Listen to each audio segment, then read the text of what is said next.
afternoon, all. I'm Sal Greco, and you're watching and listening to a live edition of the Sal Greco Show. It's Tuesday, so there's a few topics. I know yesterday was St. Patrick's Day, so we're going to get into that. But before we do that, if you can, please hit the like, share, subscribe button, also notification button.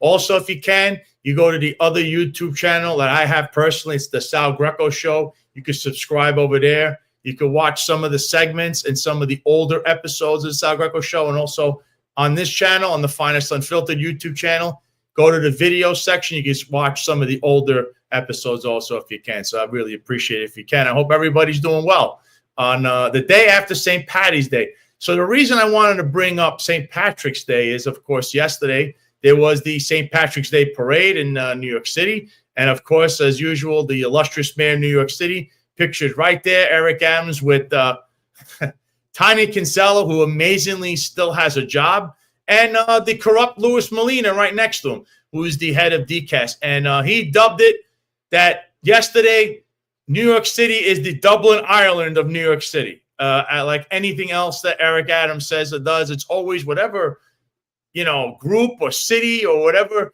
ethnic group he'll bring up their country, their town, and say it's that day's that city. So yesterday was New York City was the Dublin, Ireland of New York City. But also we had somebody else at the parade, the illustrious governor of New York State, Kathy Hochul. So let's just watch what she had to say, because she had something really crazy involving her extracurricular activities in the morning prior to even showing up. Mary Korsney. Top of the morning to you. Top of the morning. Top of the morning to you. Governor, have you had any Guinness this morning? Actually, I did. You did? Did you split the G? I had, no, not didn't go quite so far, but I did. I was at the Stout this morning. Oh, you were now? I used to go to the Dubliner at 6 a.m. in Washington, so I went a little later than I used to go. Lovely now. Yeah, I don't know if you guys caught that, but she's saying that she was already hitting the bottle at 6 in the morning. And she used to do that in Washington, D.C. when she was a congresswoman, which is coming from the school of Nancy Pelosi. It's nice to know that your congressmen and congresswomen are out getting boxed before 9 a.m. when they show up inside the halls of Congress. So they already don't know what's going on prior to entering the building. And it's nice to know that the governor of New York State is out there doing the same thing. So now when you wonder about some of the crazy things that she's doing and ordering, well, maybe she's under the influence, because apparently she's out drinking at 6 in the morning.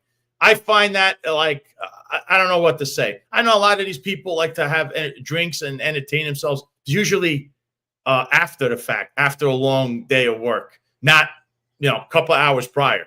So now I'm going to get into some other stuff. So I saw also yesterday, I believe that was President Trump. He mentioned this thing about pardons, about nullifying these pardons from Joe Biden, who was the former president who pardoned people on the final day. So I want to put this post up because I think this was fascinating stuff.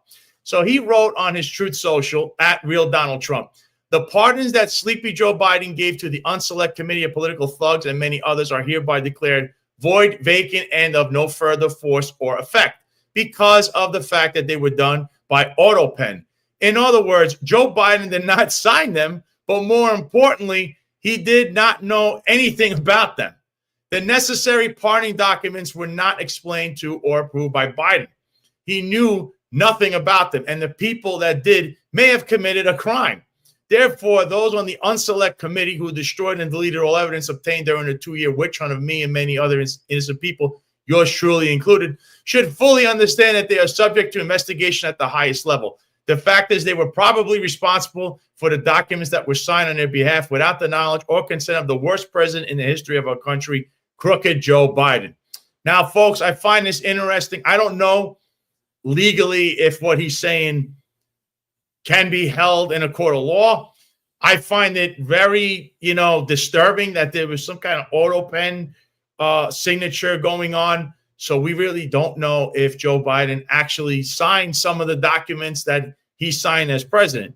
As far as this pardon stuff and whether people could be, prosecuted for stuff, you have to understand this January 6th committee, which was running around completely rogue. They lost documents or got rid of them, or There's stuff. They probably even when I had to deal with them, that tape and that video might be gone too. So I don't know what they did, but there was a lot of corruption involving this and the cast of characters that involved that January 6th committee. So if that's true, if any of that is true, and that could be brought out to light, and at least someone somewhere being held responsible. I mean, an auto pen to sign official documents for the president of the United States, that doesn't sound right. I don't think that might have happened in the past that we don't know of, but now that we know, I think something should be done about that.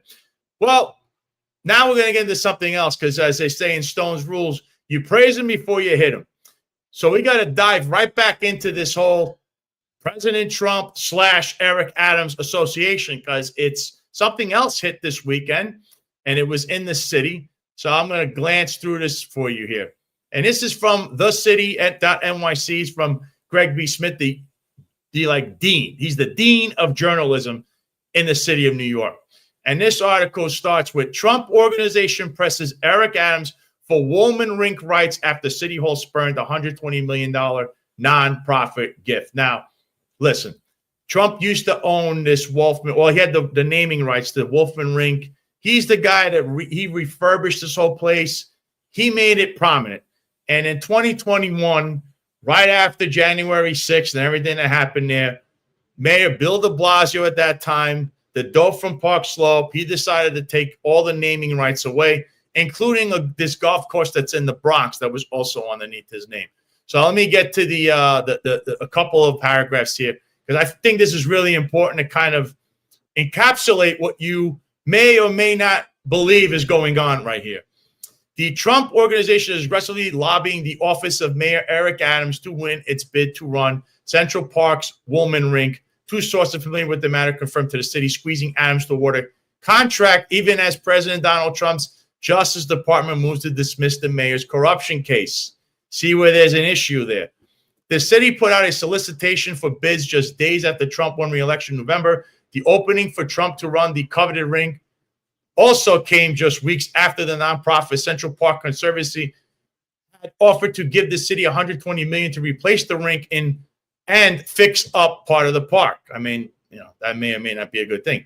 Deputy Mayor Mira Josie and Parks Commissioner Sue Donahue didn't take the gift offer and didn't respond to the Conservancy's follow-up. After ghosting the Conservancy, the Department of Parks and Recreation put up a public notice the morning of November 13, seeking bids to operate the rink.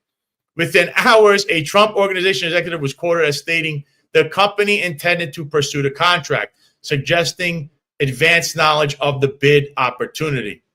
If City Hall awards the Woolman Rink concession to the Trump organization, the president's family's business, it would link the popular tourist destination at the foot of the iconic park to the Trump name once again. Of course, I just said that they were the ones that refurbished the whole place during the 80s.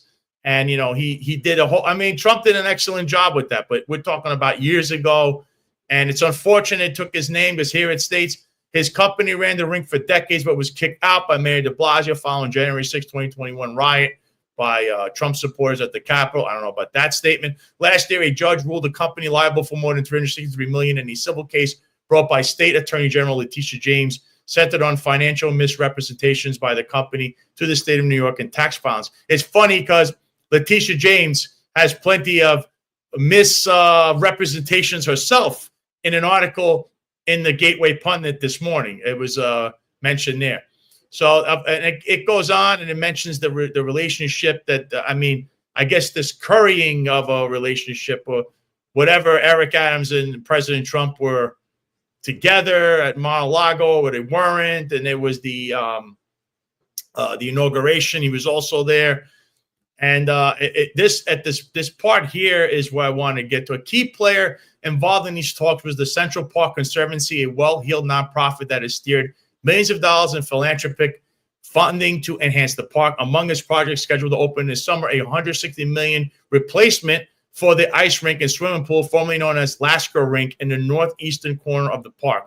The Conservancy contributed $100 million to the new facility, dubbed the Davis Center at the Harlem Mere, with the remaining $60 million covered by the city. So, and again, last summer, the fall of the Conservancy's lobbyists targeted Josie and Donahue to discuss the future of Woolman Rink, city lobbying records reveal. On September 18, the Conservancy met with staff at Josie and Donahue at City Hall, pitching the idea of providing the city with a $120 million gift that would pay to replace the rink and address chronic stormwater flooding and accessibility issues in the southeast corner of the park. A source familiar with the meeting told the city. And then, of course, they try to contact everyone, the vice president of the Trump organization, the city hall, the deputy mayors. Nobody answered. So the bottom line here, though, is you can see how something like this doesn't look good. So when you go back and think of the case of Eric Adams and how it was supposed to be dropped with prejudice, without prejudice, and they didn't give you the key words of in fairness of justice, anything like that, they were trying to hold his case over his head. This doesn't look good. This is kind of like almost like a quid pro quo, and I'll tell you why. If you remember just a few short weeks ago, it was President Trump's son, Eric Trump, that went on the Sid Rosenberg show. And I'll almost word for word, I'll paraphrase it, he stated that Eric Adams has been good to his family. And he mentioned how the prior mayor was not. Now, if you want to, you can look at this any way you want, but it screams of something corrupt going on here. If they are to bypass all these other bids and all of a sudden Trump organization ends up taking everything underneath everyone's noses. That I can't be on, I can't be with.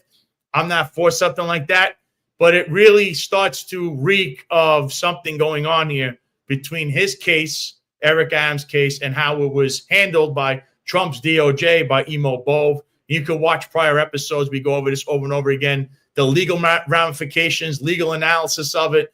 And I think it stinks, and I thought that President Trump should just back away from that personally, because Eric Adams, with people still pleading guilty to things, it doesn't look good. It just reeks of trying to curry favor to help this guy where he has no political – there's nothing left for him politically.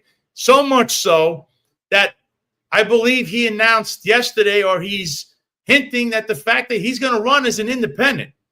As you know, here it is right there. Eric Adams won't rule out running for re-election as an independent. Apparently he had a press conference and he said he's going to look into things. And it's a mess because he can't be a Democrat. He can't run as a Democrat because he's getting trounced in the polls.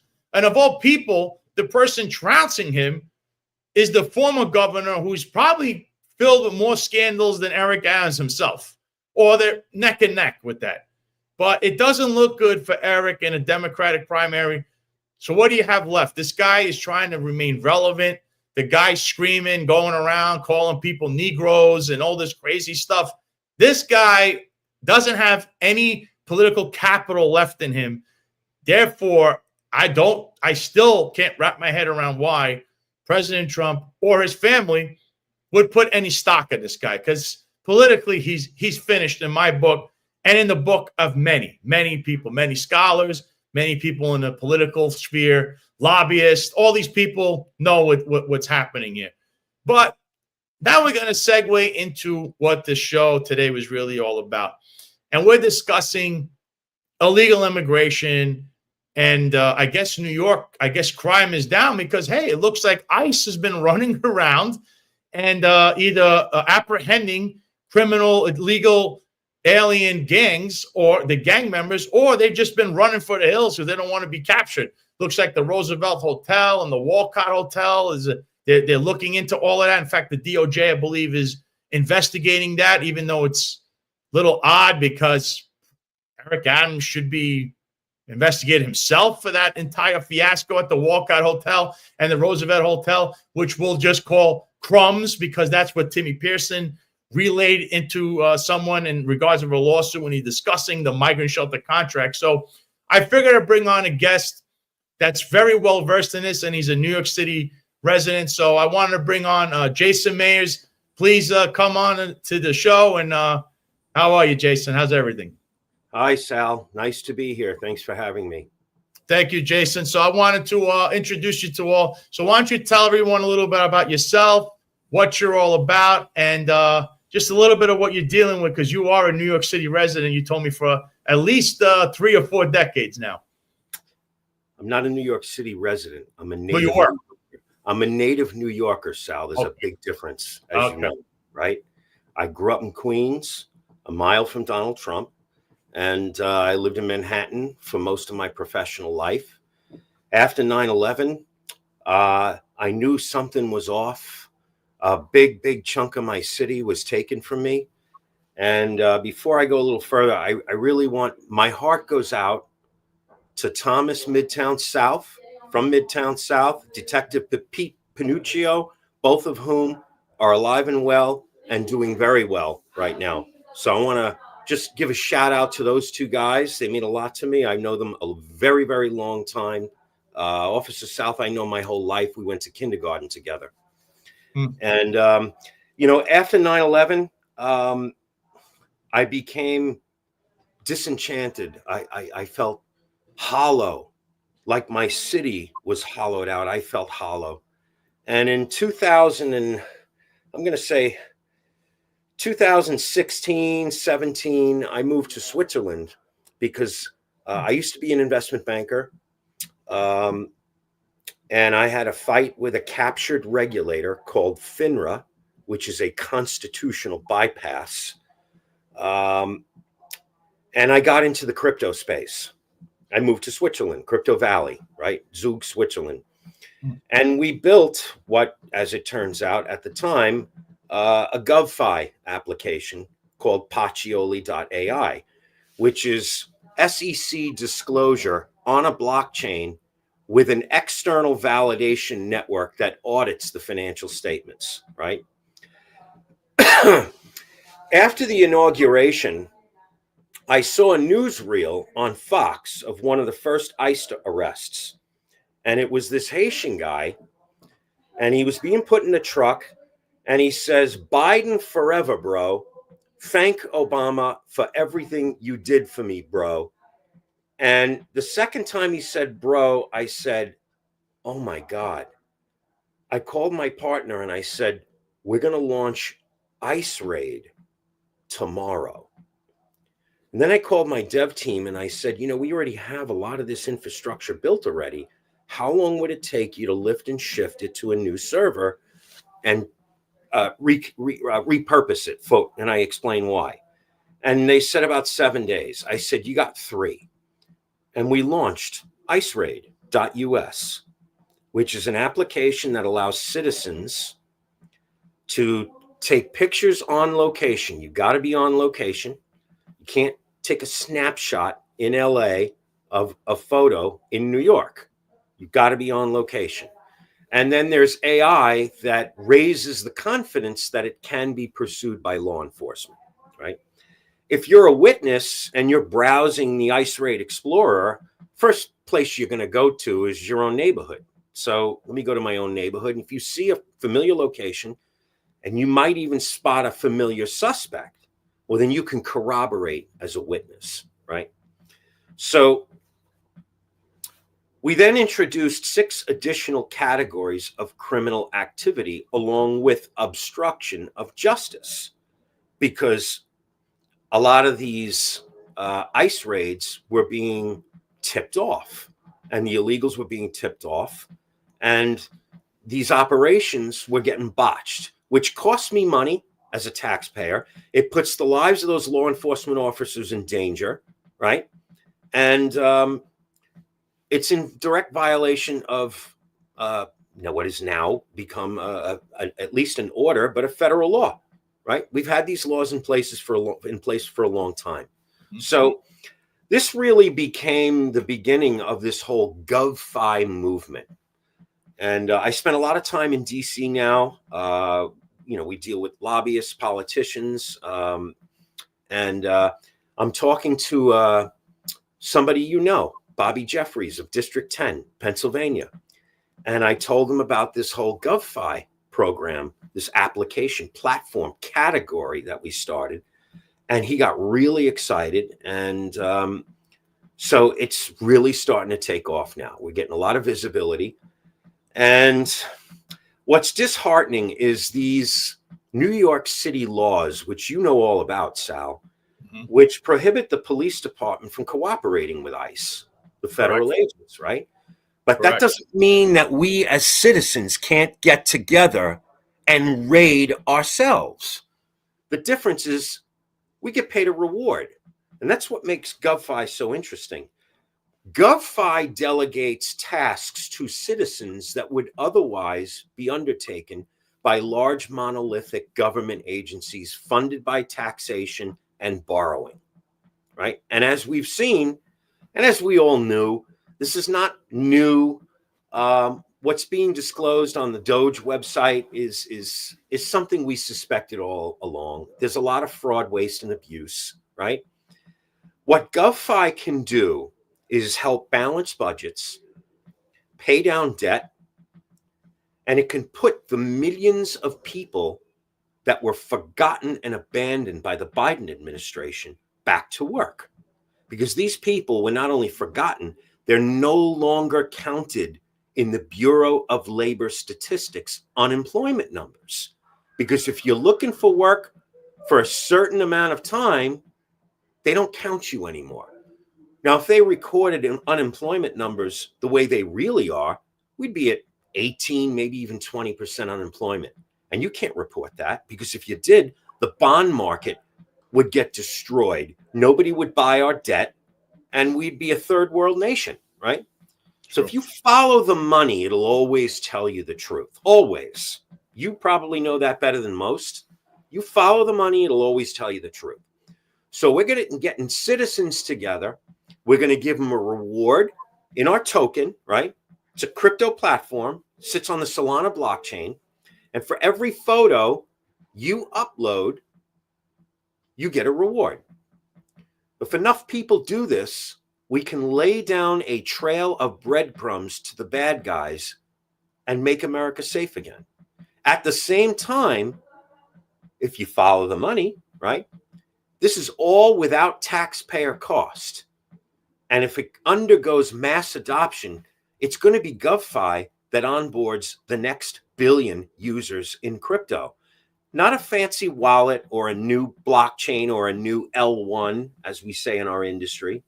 GovFi, which empowers citizens abandoned that are no longer counted. We're putting them back to work. And that's the hope that GovFi brings. And ICE Raid is the simplest example of a GovFi protocol. I see. So kind of like what gentleman here, Tom Hurley, I hope I said his name right, he says, in other words, Jason is saying GovFi is like Doge, allowing citizens to crowdsource government activities and firing thousands of government bureaucrats. Yeah, that's true. That's absolutely true.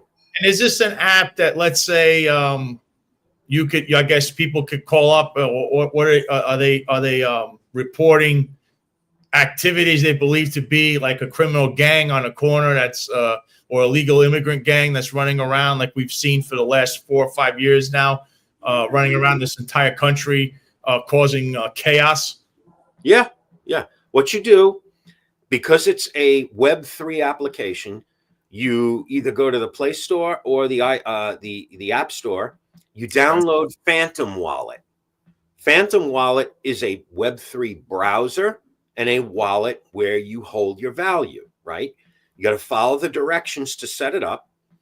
And then you go to iceraid.us, click launch the app, and whatever photos you've taken on location, you connect to the app and you upload the photos. You answer 2 questions. Did you see it? Were you there? Do you recognize the location?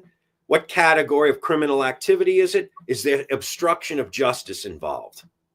Right? And then you click upload, and that's it. It's as simple as that. It's really, really easy to use. So does this and do these reports, or when people file these reports on the app, does this go directly to ICE itself for Homeland Security? So we're talking to many law enforcement agencies, and what we want to do is give them what we call in technology the API endpoints, and they can take the data and they can do whatever they want with it, right? I see. Yeah, but it shows up on a map. So you get outed as a criminal on the Explorer, which is a globe. And if you launch the app, you go to the Explorer, it's a globe, and you see the dots on the map, and those dots represent images of suspected criminal activity. I see. Yeah. It makes sense. It's actually that's a genuine that's a state-of-the-art idea, I got to be honest, especially in blue towns like New York City or Washington D.C. or Austin, Texas, or Houston, Texas. These are towns that have had problems with these migrant crime wave, these gang members, and obviously, as you know, in New York City, the police, corrections cannot cooperate with ICE. The only thing they can do is, I believe, it has to be a criminal warrant, and even that has to go through steps. But you cannot just cooperate. You can't just call up and say, "I have one of yours here, and I ICE detain a warrant." They don't even notify anyone because it's been a law that's been there for like 4 or 5 decades since Koch. So no mayor ever challenged that in New York City. I'm sure every other jurisdiction in the country, they have their own rules. That seems to be one of the problems, is that they don't have cooperation. Here's Drone Ranger mentioning New York City Council would have a stroke if on-duty NYPD UMOS participate in this app based on intel they receive while working. He's 100% right. Yeah. Good. The more controversy, the better. Seriously. Because you can't do it, but I can, and all my citizens, my 8 million brothers and sisters of New York City, we can. Now, a regular civilian can do this. Obviously, it's not against the law, or you won't be reprimanded as in the law enforcement, where a cop can't do it because of the stupid law they have. And there's another question here by Drone Ranger said, so who's bankrolling the finance behind the reward? Okay, that's a great question. In the crypto space, we create our own monetary systems. It all dates back to January 3rd, 2009, when Bitcoin was born, which is a peer-to-peer electronic cash system, right? I got into the space in 2013 through a friend of mine, Nick Spanos, another native New Yorker, right? And when Ethereum was launched, that became a revolution in finance itself, different applications. So in this case, to specifically answer the question, there is a maximum supply of 1 billion ICE raid tokens. We are selling these tokens right now on our website. The proceeds that we use are going toward creating a vibrant, efficient trading market that will ascribe a value to the rewards that you get, right? This is probably one of the first applications on Solana that has real world utility. Solana is mainly used for meme coins. Donald Trump launched his meme coin on Solana on inauguration, the evening of, the 17th, before Inauguration Day. Yeah. I was at the Crypto Ball in DC, and all of a sudden these accoutrements started showing up and all these tchotchkes and stuff. And then an hour later, as we're leaving, boom, it was launched. The next day, it went to $70 billion in total value based upon all of the tokens in circulation, right? So this is one of the first real-world use cases, a GovFi protocol on Solana. So there's 1 billion tokens outstanding. The only tokens that will be in circulation for now will be the ones that are sold. The rest of them will vest in accordance to a schedule for the duration of the Trump administration. So you'll have a limited market in terms of the circulation. And as people come in and they will buy the token, use the token, trade the token, they'll speculate on the token, a vibrant, efficient trading market will develop that will incentivize vigilance so that citizens will use the app and solve problems in their home states. Politicians are running on this narrative. Assuming we comply with the law, we don't want to run afoul of campaign finance laws. We're granting campaign contributions with the token. so that politicians can help finance their campaigns. They can raise visibility among citizens that this thing exists in their home state. Their citizens can help solve a problem they're running on. They can win the election on this, and it's all without taxpayer cost. That is the beauty of GovFi. I see. So, I mean, this sounds like a great idea. I hope this gets some kind of attention behind it or get some backing. But I'm going to flip the coin on you, because I'm sure you've heard of people saying, okay, so we'll say the detractors of this or people that are skeptical say, what about a conflict of interest? Because you were mentioning how politicians could campaign their own campaigns off of this. So they'll say, well, it's a conflict of interest. You're definitely going to have all these think tanks in D.C. definitely going to try to break this down and saying, oh, well, you can't do this, or somehow try to find something anywhere that says this is illegal because it's not taxable or any crazy idea like that. Here's how you follow the money, Sal. It's all a question of what's cost effective. You want to spend money marketing and pushing a message, you're going to spend X. Exxon used to dump in the ocean because paying the fines was cheaper than remediating and canning the sludge, right? Now, we haven't made any campaign contributions yet, and we got really, really good lawyers. So when and if this situation comes up, we're going to solve it before it starts. If a controversy arises, it's going to be cheaper than marketing. Pay some legal fees, you deal with it. If there's litigation, you deal with it. It's going to get covered because this is controversy. And controversy, as you know, always sells. Eric Bischoff once said a controversy creates cash. He was the president of World Championship Wrestling. So, I get it. I just see it. I don't even see it as even controversial. I think the concept is a great idea for especially blue cities where cops themselves cannot call into ICE or say anything about what's going on because of, like I said, there's these laws and internal guidelines that you have to follow, internal memos, but the average citizen, they can. Like you've seen, I'm sure, in the street lately, there's a diaphragm law in New York City where the police officers are not allowed to put their knee on someone's back, even trying to control them. I'm sure you've seen all these incidents. They're wrestling with people. It was a lot less back in the day because you were at least allowed to control a suspect by using your knee, at least hold them down while you handcuff them and pull them up or her up. Now you can't do that. So I'm just saying the citizen, though, a regular civilian, I've seen videos where they jump in. There was one recently just the other day, and they were holding the suspect down, trying to, with their knee on his back, trying to hold, get them handcuffed. I would do that in a second. I don't have to abide by the same laws you do. And that's what I'm trying to say.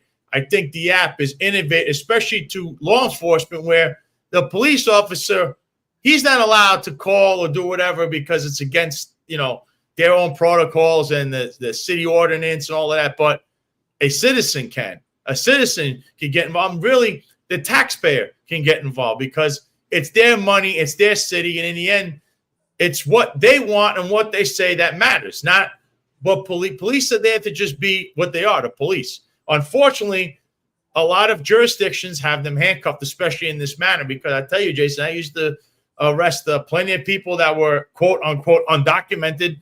And a lot of them had prior records. Some had ICE detainer warrants. But I'm not allowed to notify ICE.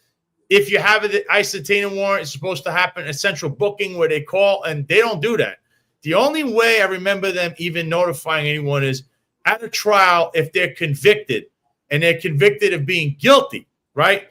Then the judge will notify Homeland Security and say, this individual who's an undocumented and you have an ICE detainer warrant was just found guilty in the courtroom. So what would you like to do? He's going to serve out his sentence and then you come and pick him up. I mean, that's the actual procedure for anyone who doesn't know that. I saw it happen in front of me numerous times in the courtroom. But the police officer is not allowed to, when they apprehend the suspect for anything and has an ICE detainer, you cannot notify ICE at all. That's going for New York City. I'm sure there's other jurisdictions that have the same kind of rules. So that's where I think your app could come into play, because he can't as a police officer, but, you know, a friend of his or a friend of hers, whoever it is that apprehends a suspect, can put it on the app and say, hey, one of yours is over here in this detention center here. Here's the thing. It's the most important element of the app. You're connecting a wallet address, and that's it. Nobody knows who you are. So the entire police department can use a phantom wallet and use the phantom app to connect to the site and report these illegals to the app. It's completely anonymous.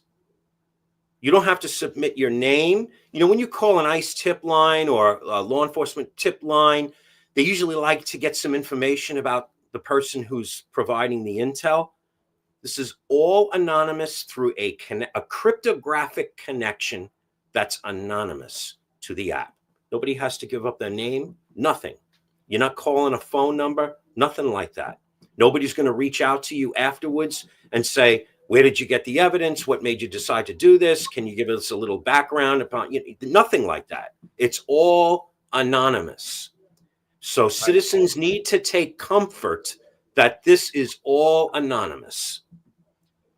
Assuming that you're on the right side of you're on the right side here, the entire New York City, in fact, I challenge the entire New York City Police Department, whose hearts are in the right place, to use the app, get a little bit of an extra income through the rewards, and bombard this application with all the illegals in New York City. It's funny. Drone Ranger just wrote, if you're going to do that, you better use a VPN. What he's trying to state, Jason, the New York City Police Department has a way of conducting themselves when they're out to get someone, where they literally break the laws. They did it in my own case. So if they had to try to hack whatever it is to find out who is behind this app or who's behind that wallet, what would happen? Because they're going to try to spook people. That's how they are. I'm just telling you, especially in terms of your Drone Ranger's right. You can use a VPN, but the photo itself has the metadata. And our app proves that that photo was taken within a certain coordinates at a certain time using a specific device, which plays a role in proving the location of the data. But good luck decoding a 32-bit string, cryptographic connection. Good luck. I see. That's the main point, because I know a lot of people here that they're retired or from the job. They know how dirty these guys in the NYPD are. I mean, they even kind of cooperate with government entities, whether it be the FBI, even a certain committee when it came to a certain individual, and they will get these bogus subpoenas.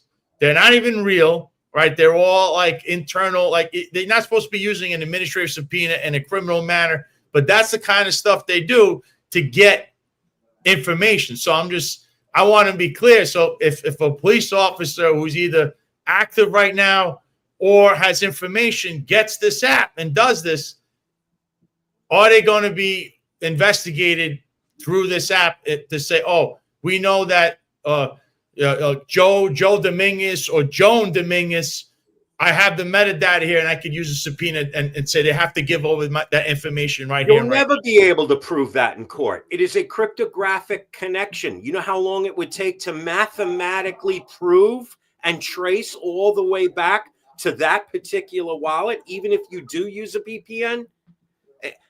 Cryptography is a science, right? Nobody really talks about it in crypto anymore because the number of people in crypto that know nothing about cryptography is about 98%, right? One of the other comments that were made here is now you're ratting on your neighbor, which turns you into communist. Would you rather, and they're not neighbors. These people are not our neighbors. They don't belong here. They're criminals. Would you want to put your daughter at risk? Or do you want to help clean up a problem in our country? Choose, and choose wisely. right? I have two listen. daughters. I got two daughters. I'm choosing wisely. Listen, I look, I agree. There's definitely a problem in this country with this migrant crime wave. There are gang members everywhere. I remember some of them were even on TikTok boasting about it until they finally stepped in, which is funny how Homeland Security and ICE stepped in on that and weren't allowed to do anything else. But they did stop this one guy after a reign of terror that he had committed all over the place. And believe it was Ohio. He went from east to, he was moving through the middle of the country. But here's an interesting question from Marlon Bethel, who's also a member of the Finance family. He says, are there plans to expand the app to local Crime Stoppers tip reporting? That's just an integration. You know how easy that is for us? We got people now that are negotiating and contacting all sorts of different bureaus and law enforcement agencies. We're not charging them any money. This is not an app that's designed to generate revenue. It's a monetary system. So if you own the token, your token value grows with the monetary system. The more it's used, the more utility it has, the more valuable it becomes. So in terms of integration, we'll give you the API. You can have it for nothing. No taxpayer cost. That's GovFi. That's GovFi. I like that. John Ranger says this would be like solving a crime on duty and then submitting a Crime Stopper tip to try and get PPN for double dip. He's smart. Also, Patrick Donahue is going to be on tomorrow on the Finest Unfiltered at 8:05 live as a guest. Tune in for that one on the Finest Unfiltered YouTube and X and on Rumble Live. He said, Pete Panuccio, great man. With a last name like that, it makes him also a Paisan. It'll be a double good because he's a good man and he's Italian. So I know him 30 years. Good man. Good man. I used to go in Midtown South. I only had to deal with him in certain, I guess, sometimes where I used to work, I worked in CY traffic, and a lot of those guys would make arrests. So I would go to Midtown South, but they have their own, like they have a panhandling group or whatever. They will run around in Times Square, and they had issues there all the time with making arrests and all the stuff they vouchering. So that's a little interaction I've done with Midtown South, other than having to go there and pick up, the prisoners and then transport them to central booking. But I remember that there was a lot of activity just in Midtown South due to that Times Square unit. That could probably be another show all unto itself. But shout out to Pete Panuccio, who is one of my brethren as a fellow Paisan. Yep. Yeah. And Tom, let me tell you how beautiful. Look, you see a lot of these types of people in law enforcement. I grew up with Thomas Midtown South. We went to kindergarten together. He married his childhood sweetheart. It's the only person they've been with. They have a beautiful family. They are a power of example of the American family. Really. I'm going to call him as soon as I get off the show. Unlike when they just jump over a border and here you go. I'm here in America. Pay me all my freebies and all of that, like you've been seeing in the last 4 years under a destructive president. Here's John Ranger too. Finest Unfiltered needs to create their own currency and pay out commentators. I'm going to get rich off dim dimes and Macari money. Good one. That's a good one. Yeah, John Ranger, he's a little bit of a character. I think I started off on the wrong foot with the guy, but he's funny. He's a funny guy. I hope you are a guy. I mean, it might be a girl. I don't want to offend anybody. But I want another thing too, Jason. So we were discussing this prior about illegal immigration. So you saw just in the last couple of days that President Trump enacted this.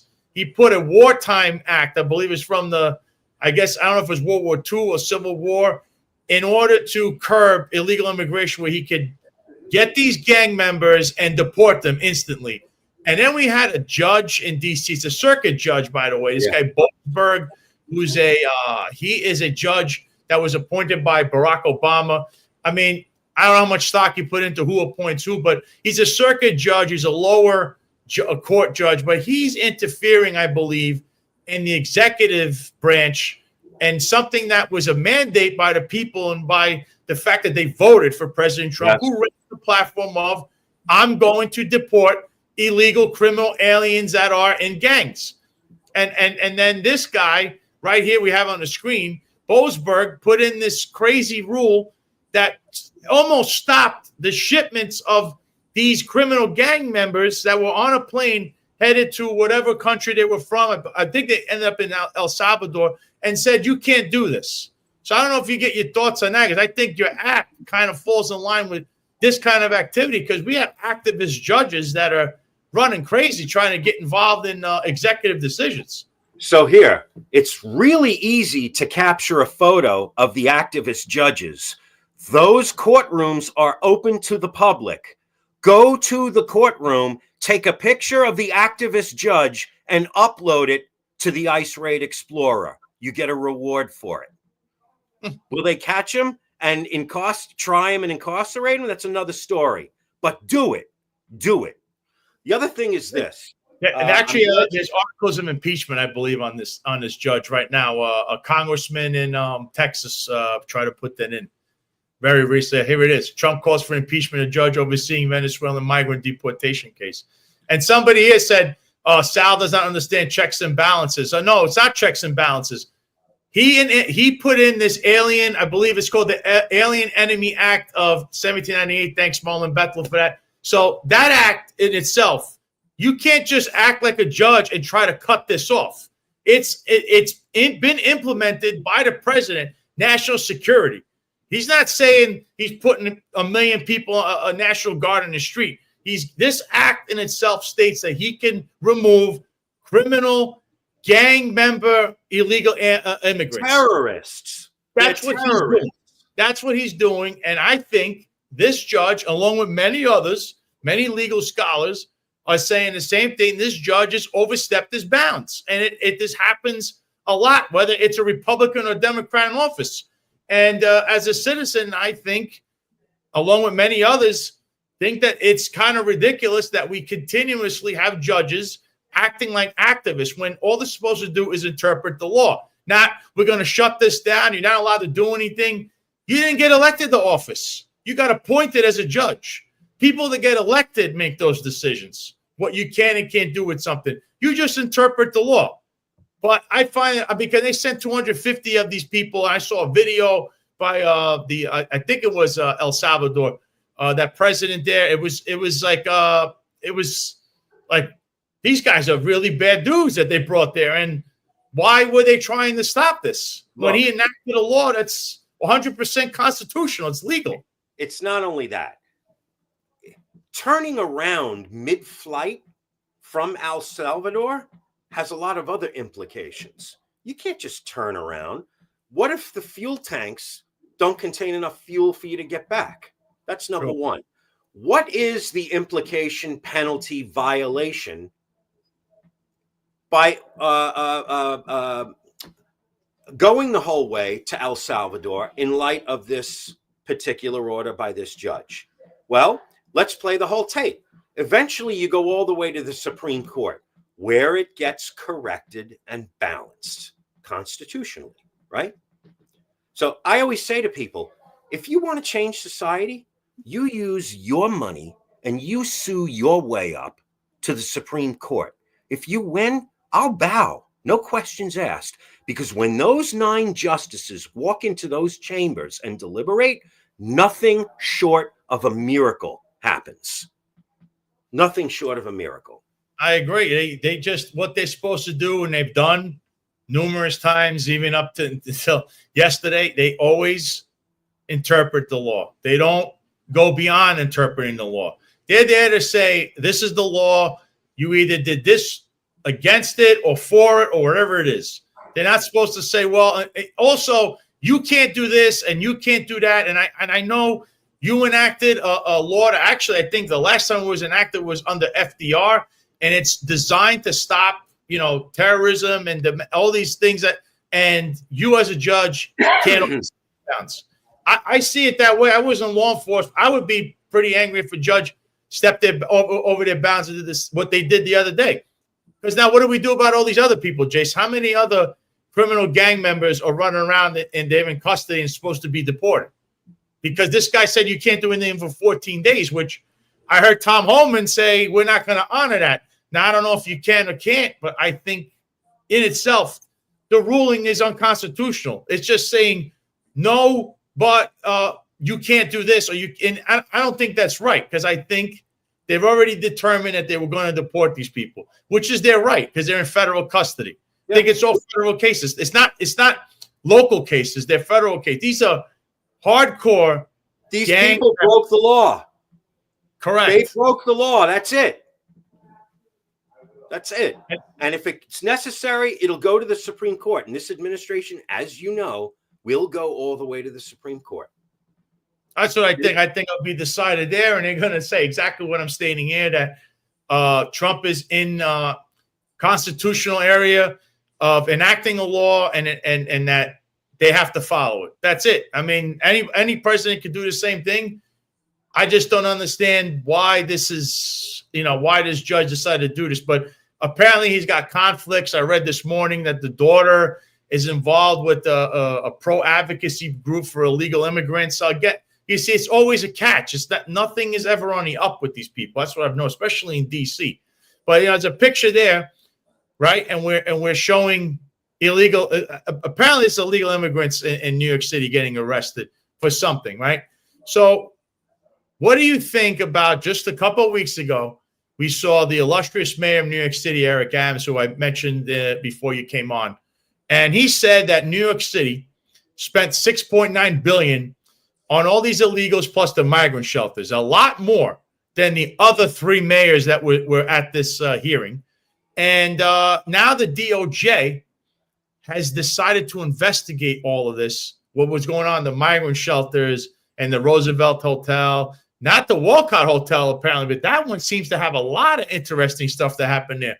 But how do you skip over Eric Adams, who was the mayor, saying, come one, come all, and his pal, who's in administration no longer there, he's under so many investigations, I lost count, saying, where's my crumbs when it came to the migrant shelter contracts? I don't get it. I mean, I think there's definitely something there, and that $6.9 billion was spent by New York City. What do you think about that? I think when you cut off funding, federal funding, right, it's going to force these people to commit crimes because they're not going to get the money that they were allocated because there's no more funding for it. And a lot of this money was coming from different government agencies, right? And when they commit these crimes, you see them out in handcuffs, right? So New York City, because of the law that we have that prevents NYPD from cooperating with federal ICE officials, if you cut off federal funding and you force these people to commit crimes, they're going to get arrested, right? And when they get arrested, that's the beginning of it's an unfortunate batch of red tape that you'd have to go through, but definitely corrupt. Yeah. Unfortunately, that's look, this is what we're in the process of doing, right? Is cleaning up the corruption. If you think for a minute that a guy worth $350 billion who's sending people, Elon doing everything that he's doing with Tesla and with SpaceX, and if you think he's stealing your money, you're either being paid to say that, or you're so demented that there's really no hope. Only God can restore your sanity, right? I got to believe these people really, really want to clean up our country because it's plagued with rot and fraud, waste, and abuse, right? That's what Doge was there for. So one of you guys says, look at that. New York City immigrants arrested in week one of Trump ICE raids. And that is why the crime numbers in New York City have started to decrease. It's nothing that the illustrious police commissioner, name only, Jessica Tisch or Eric Adams have reinvented the wheel. That's what it is. ICE is running around. Those criminal gangs are running around. They're either getting deported or they're leaving New York City. In fact, they're shutting down some hotels where there were a lot of them there. There was a lot of crime going on. They're not there. They don't want to get picked up by ICE. They're not playing around. This isn't the NYPD where they know it's a revolving door or they have a way out or some of their propagandists will put them up for their own thing on Twitter. This is legit. And in fact, Marlon's got a good question for you here. If GoFi working with the FBI, is GoFi working with the FBI State Department, which federal agencies are GoFi sharing info with to expedite these deportations? So that's what we're in. That's what we're in DC. I'm here every week. That's what we're in DC negotiating, right? We're talking to them all. Because why wouldn't you use an app that fits within the DOGE mandate, that makes government more efficient, that allows citizens to earn through the delegation of tasks that would otherwise be undertaken by these federal agencies, right? That's what the promise of GovFi is, right? So, and that's why I'm in DC every week.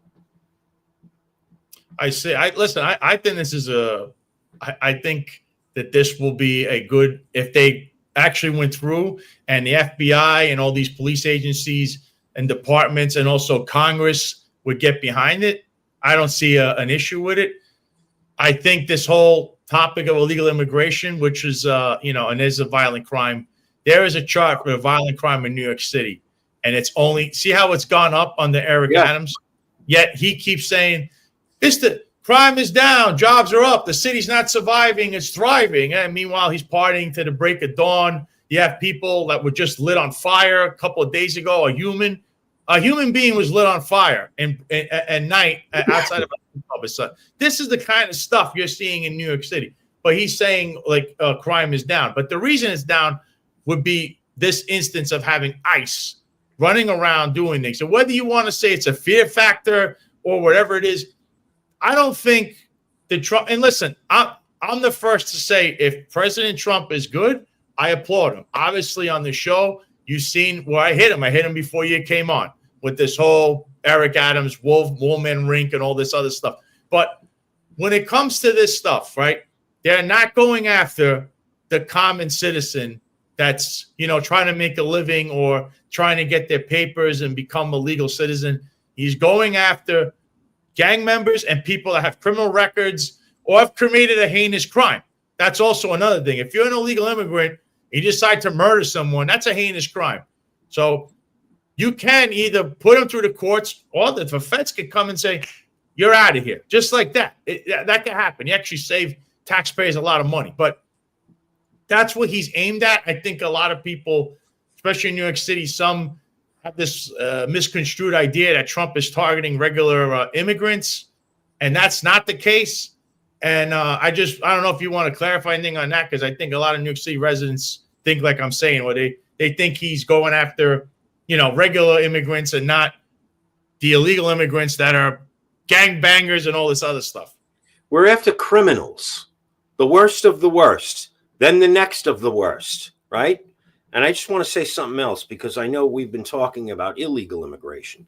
Mm-hmm. We have a program that our app offers. If you are first of all, this country was built on immigration. Where would we be as a nation without it, right? Our app offers a special reward for those who come forward and process legally and pursue a legal status the right way. If you don't have a criminal background, you're an honest, hardworking person that's been here for a while, they're not after you. But if you come forward, we'll help you and we'll reward you. You'll get a head start in the new golden age of America. It's right on our website. What is your website, just so people know? So they can find us at iceraid.us, and all our social media channels are on the website. Definitely follow us on social media. We talk a lot on social media. Participate in the sale of the token, right? Even if you don't plan to use the app, this GovFi will onboard the next billion users in crypto. Listen, I hope this is very successful, Jason. I like the idea, I like the concept. I just needs the right people behind it, and to say we're going to introduce, cooperating with you guys. So I think this could work. I'm also, as being a former law enforcement, I think illegal immigration, especially these crime, these gang members, they have to go. I don't know how they're going to do it because you have a lot of this red tape they got to try to cut across because the police department can't cooperate on stuff. I think there is a way forward. At least ICE could do it. We're going to need more immigration judges. It's not an easy fix, but I think together as a whole, we could come up with a solution. Jason, what's your social media handles people could follow you personally? So it's Jason Meyers NYC on Twitter. I'm on Telegram a lot. I don't know if your viewers are on Telegram, but if you go to iceraid.us and hit our social media accounts, you'll find me there. That's great, folks. I hope you all would find it in your heart to follow Jason and follow all the updates with this because I find this to be fascinating. This has been a good time with you, Jason. I hope to have you back in the future. Hopefully, you get somewhere in DC because it's very, as you know, it's a bureaucratic place where you have to know and do and just to get around over there. But thanks for coming on today, Jason, and I hope to see you in the future back on the show. God bless, Sal. Thanks for having me. Thank you, Jason. Yeah, so I wanted to touch on one last thing before I'm gonna go, and I wanted to say the mayoral race in New York City. Somehow Andrew Cuomo raised $1.5 million, I think, and this other nut job socialist is raising money. And I don't know how that's gonna go democratically in the Democratic primary, but Eric Adams for sure. I heard he's running in an independent campaign, and he can't even get matching funds. So be prepared. This mayoral race is going to get crazier. It's going to be a Gangs of New York mayoral race. That's what you're going to see. Gangs of New York. Yeah, it is. It's a Gangs of New York thing. So people, stay tuned. I'm going to have a little bit more on that. I think I had some info out there about Andrew Cuomo and the latest person to endorse him. What's another crony, actually. And the crony knows Eric Adams, too. All you're getting with Cuomo, remember, imagine a coin. You flip that coin, and by the way, it's a corrupt coin. You flip it, one side's Eric Adams, and the other side's Andrew Cuomo. These are voices of the past. They're corrupt. You need a new face, someone who's not involved in anything. And the only two faces I see that are not involved in anything is Jim Walden, who's running as an independent, and Curtis Lee, who is running as a Republican. Those are two people that have no ties to anything. Keep that in mind when you hit that voting booth on Election Day, especially during these primaries, too. It looks like Cuomo's going to get it. He's raising a ton of money. It's the same old, same old. You even have the Republican Party people going to him. So I find this bizarre. I'm sure John McCarr and Eric Dim, they're gonna touch up on this as well. And also, if anybody can, if you haven't already, please go to squad/life.com if you want to pick up the Derek Strong shirt for Eric Dim and his family. Also, there's only one fundraiser. It's still going on, a GoFundMe page. You go for Eric Dim if you can support his family and help him out. As you know, his son's battling a disease it's truly horrifying. And my heart and my prayers are always with Eric and his family. And I hope everyone out there, at least if you can't contribute or you have already, just please keep him in your thoughts and prayers. And hopefully that will get Derek, what he needs and the help he needs with everything. So again, my heart goes out to Eric. So again, tomorrow, 8:05 live. John McCarry on Finest and Filth is going to have Patrick Donahue. He's a former NYPD, over 20 years on. I'm sure he's going to have a lot to say. He's a good guy. He's always in the comments here. I'll be back on Thursday, 12:05 live. I'll try to bring you some more fast, hard-hitting news. Thank you all for watching. Thank you for being here. Thank you for the support. To the supporters and the haters, I'm Sal Greco. I'm signing off, and I'll see you on Thursday. So this is a biblical moment. When Jesus was on the cross, he said, God, forgive them, for they know not what they do. All these Negroes who are asking me to step down, God, forgive them.